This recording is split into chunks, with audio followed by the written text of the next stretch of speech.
जिसमें हम कुछ टॉपिक पढ़ लिए, जैसे सबसे पहले इंट्रोडक्शन ऑफ इलेक्ट्रोस्टैटिक, इसके बाद चार्ज क्या होता है, प्रॉपर्टी ऑफ चार्ज पढ़ लिए हैं, इसके बाद density of charge, Coulomb's law आदि टॉपिक हम कवर कर चुके हैं। चलिए आज नेक्स्ट टॉपिक देखते हैं।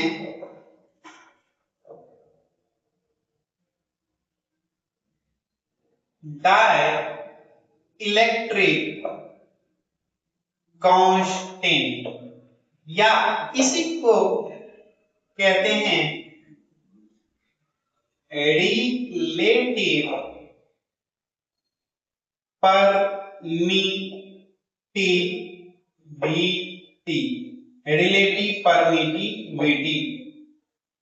डाइलेक्ट्रिक कांस्टेंट बोलिए या रिलेटिव परमिटिविटी बोलिए, क्या होता है?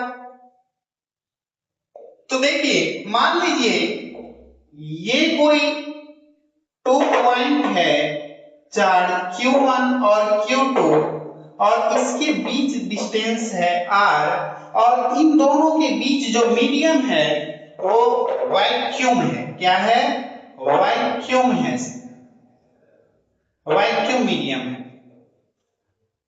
तब इसमें कितना फोर्स लगेगा बताइए?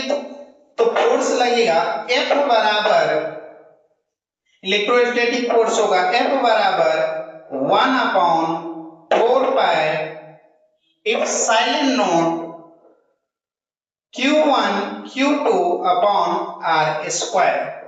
ये जब दोनों के बीच मीडियम क्या हो? वैक्यूम हो। इसे इक्वेशन फर्स्ट ले लेते हैं।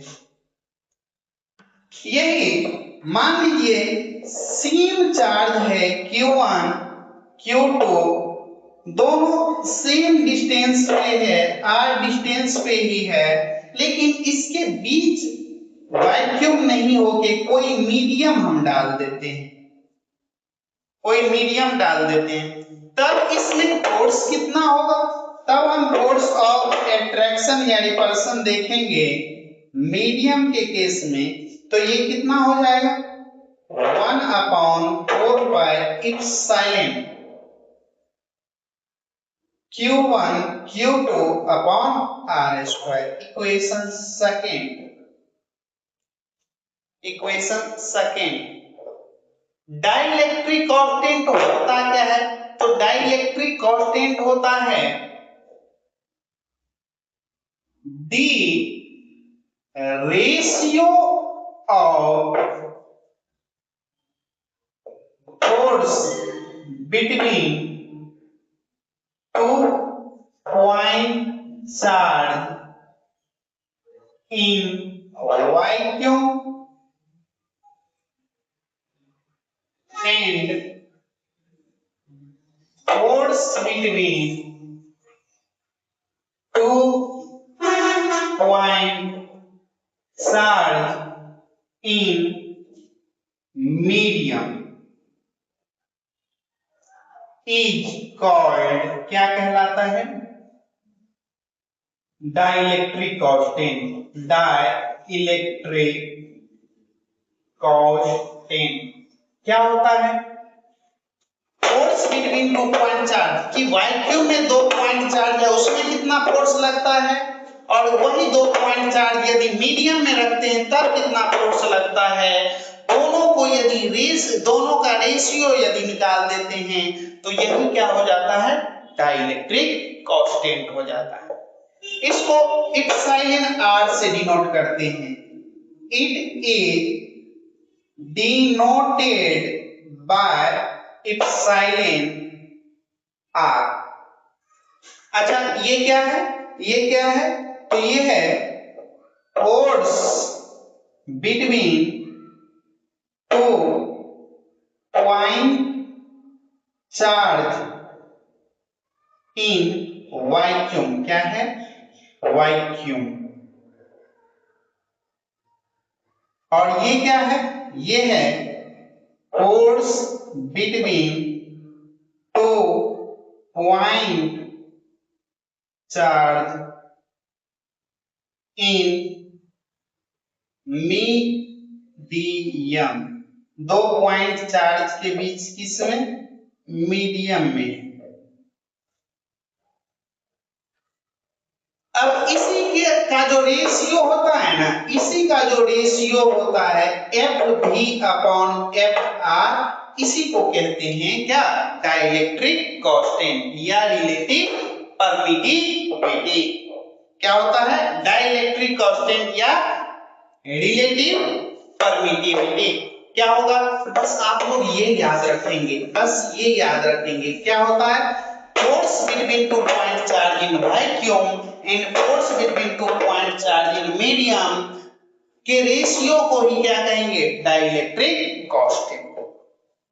यदि हम इक्वेशन फर्स्ट और इक्वेशन सेकेंड यहां पुट करते हैं तो क्या होगा, ये कितना है, ये है 1/4 pi epsilon not Q1 Q2 upon R square, और ये कितना है, मीडियम में कितना है, ये है 1/4 pi epsilon Q1 Q2 upon R square. देख रहे हैं सर, Q1 Q2 बट्टा R स्क्वायर, यहाँ से Q1 Q2 बट्टा R स्क्वायर यहाँ से कट गया, 4 पाई से ये 4 पाई कट गया, तो एप्सिलॉन R बराबर आ गया, एप्सिलॉन R बराबर ये 1/एप्सिलॉन नोट 1/एप्सिलॉन, और यही ऊपर गया तो यहाँ लिख सकते हैं एप्सिलॉन R बराबर, ये ऊपर चला गया तो एप्सिलॉन अपॉन एप्सिलॉन नोट। तो आप लोग ये रिलेशन याद रखेंगे, यहाँ से क्वेश्चन आता है या नहीं तो इसी को एप्सिलॉन बराबर एप्सिलॉन नोट और एप्सिलॉन R, ये आप याद रखेंगे। तो ये दोनों रिलेशन बहुत इंपॉर्टेंट है बोर्ड एग्जाम के लिए। यहाँ से हर एक 2-3 वर्ष के बाद रिपीट होता ही रहता है क्वेश्चन, ये आता ही रहता है, तो आप लोग सही से देखेंगे। डाइलेक्ट्रिक कांस्टेंट क्या है, तो ये होता है force between 2 point charge in vacuum and force between 2 point charge in medium का जो रेशियो होता है उसी को कहेंगे क्या, डाइलेक्ट्रिक कांस्टेंट या रिलेटिव परमिटिविटी। इसको क्या चीज से डिनोट करते हैं, एप्सिलॉन R से। क्या चीज से डिनोट करते हैं, एप्सिलॉन R से। देखिए 2 पॉइंट चार्ज था तो वैक्यूम में इतना फोर्स हुआ, यही 2 पॉइंट चार्ज बीच में मीडियम डाल दिए तो इतना हुआ, और ये दोनों का रेशियो जब निकाले तो आया एप्सिलॉन R बराबर epsilon note, epsilon upon epsilon note.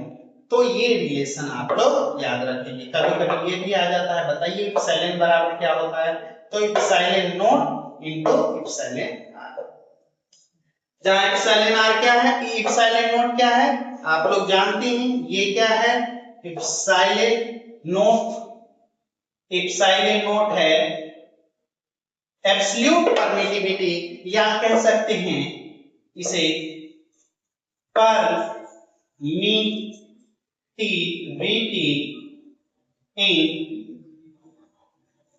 Free space, और जिसका वैल्यू आप लोग चाहे तो लिख सकते हैं, ये होता है 8.85 गुने 10 to the power -12 coulomb square per newton metre square, ये इसका यूनिट है।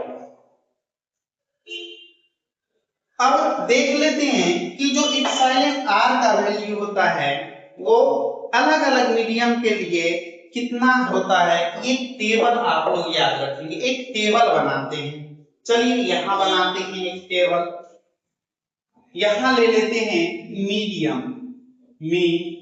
मीडियम, और यहां ले लेते हैं डाइलेक्ट्रिक कांस्टेंट का मान।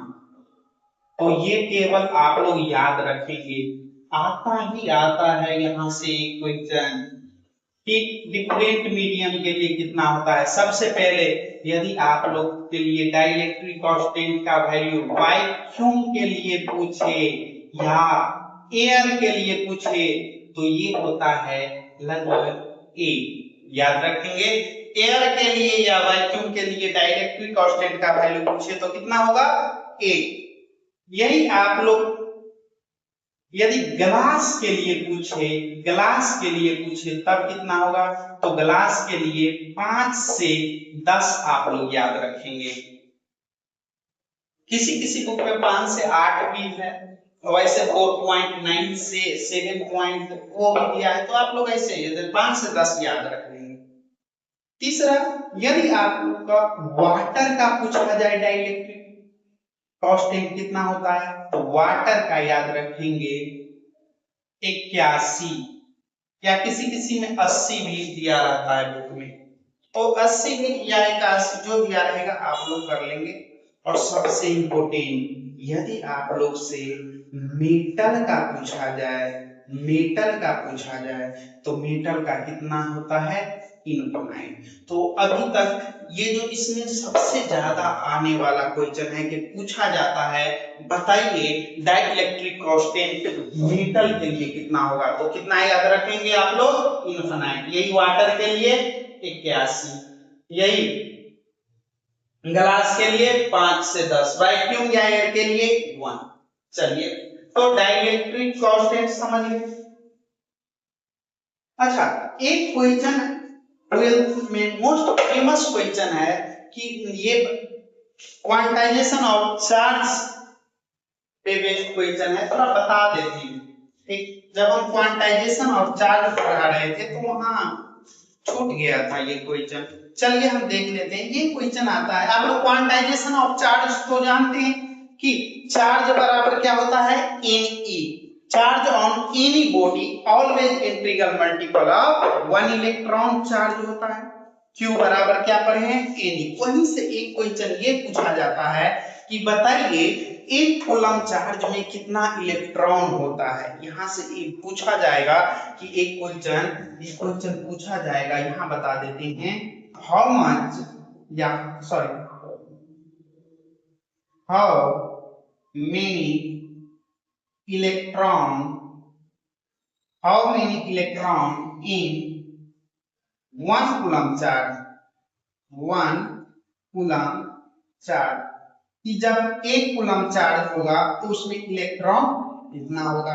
अच्छा, आप लोग क्वांटाइजेशन ऑफ चार्ज पढ़े, क्या होता है, Q बराबर Ne, जहां Q चार्ज है, N नंबर ऑफ इलेक्ट्रॉन है तो डिनोट करते हैं, और E charge on electron denote करता है। तो यहां से N बराबर क्या हो जाएगा, आप लोग ये जानते हैं ना, Q बराबर Ne, तो N बराबर क्या होगा, Q अपॉन E। और चार्ज कितना दिया हुआ है, चार्ज दिया है आपका 1 कूलम। ये कितना है, 1 कूलम, तो 1 दे देंगे। और 1 इलेक्ट्रॉन पे चार्ज कितना होता है, 1 इलेक्ट्रॉन पे चार्ज होता है 1.6 गुने 10 टू दी पावर -19 कूलम होता है। अच्छा, इलेक्ट्रॉन पे माइनस में होता है, और ये डिपेंड करता है, कहेगा कि यदि दे रहा है, इलेक्ट्रॉन निकल रहा है या इलेक्ट्रॉन ले रहा है, ठीक, तो उसके अकॉर्डिंग कि चार्ज क्या होगा आपका, प्लस और माइनस। तो यहाँ हम माइनस चिन्ह नहीं देते हैं, ऐसे ही ले लेते हैं। तो कितना होगा, यहाँ से कुलम कट जाएगा, और यहाँ n कितना आएगा, n आएगा 6.25 गुने 10 टू दी पावर 80। तो याद रखिएगा आप लोग, एक कूलम चार्ज में कितना इलेक्ट्रॉन होता है। ये इस बार भी ये क्वेश्चन आया था कि बताइए 1 कूलम चार्ज में कितना इलेक्ट्रॉन होता है। तो आज क्या सब देख लिए, डाइलेक्ट्रिक कांस्टेंट या रिलेटिव परमिटिविटी क्या होता है जान गए। सिंपल था, बस आप लोग ये फॉर्मूला याद रखिएगा, डिफाइन कर लीजिएगा, ये लिखने में कोई प्रॉब्लम नहीं। बस इसको देखिए कि ये क्या है, force between 2 point charge in vacuum है, और ये force between 2 point charge in क्या है, मीडियम है। दोनों का रेशियो है डाइलेक्ट्रिक कांस्टेंट। तो बस ये यदि आप जानते हैं तो इसको डिफाइन कर सकते हैं, ये लिखने में कुछ नहीं है। देखिए इसी को लिखे हैं, ये क्या है, force between 2 point charge in vacuum है, तो ये लिखे हैं द रेशियो ऑफ, ये अनुपात होता है किसका, force between 2 point charge in क्या, vacuum. and force between 2 points are in medium।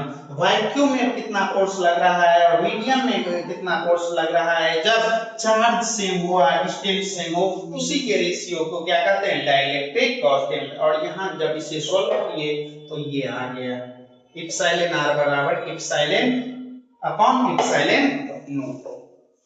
तो यही आपका क्या है, डाइलेक्ट्रिक कांस्टेंट। आप लोग मीडियम के लिए याद रख लेंगे कि एयर के लिए कितना होता है, ग्लास के लिए कितना होता है, मेटल के लिए कितना होता है, सबसे इंपॉर्टेंट है, बार बार आते रहता है कि बताइए कि डाइलेक्ट्रिक कांस्टेंट मेटल के लिए कितना होता है। इस तरह का क्वेश्चन आएगा तो यह आप लोग बना लेंगे। इस बार जैसे ये भी क्वेश्चन आया था, बताइए कि इप्सिलॉन नॉट का यूनिट क्या होता है, तो क्या होता है, coulomb square per newton metre square. और हाँ, एक क्वेश्चन और यहाँ से आ सकता है, यदि आप लोग को पूछेगा बताइए डाइलेक्ट्रिक कांस्टेंट का यूनिट क्या होगा या इसका डायमेंशन क्या होगा, तो एक चीज बताइए, तो डाइलेक्ट्रिक कांस्टेंट क्या है, ये रेशियो है सर, रेशियो है, फोर्स और ये भी है फोर्स, तो क्या होगा इसका यूनिट क्या होगा, फोर्स, ये भी है फोर्स, न्यूटन, इसका भी होगा न्यूटन, न्यूटन से न्यूटन यहाँ कैंसिल हो जाएगा। तो याद रखेंगे डाइलेक्ट्रिक कांस्टेंट का कोई यूनिट नहीं होता है। एक पॉइंट ये भी याद रखिए, it have no unit and dimension, नहीं इसके पास क्या होता है, यूनिट होता है, और नहीं इसके पास क्या डायमेंशन होता है। तो आज रहने दीजिए, आज क्या देखेंगे, डाइलेक्ट्रिक कांस्टेंट। नेक्स्ट चैप्टर में हम देखेंगे कि इलेक्ट्रिक डाइपोल क्या होता है, इलेक्ट्रिक डाइपोल मोमेंट क्या होता है।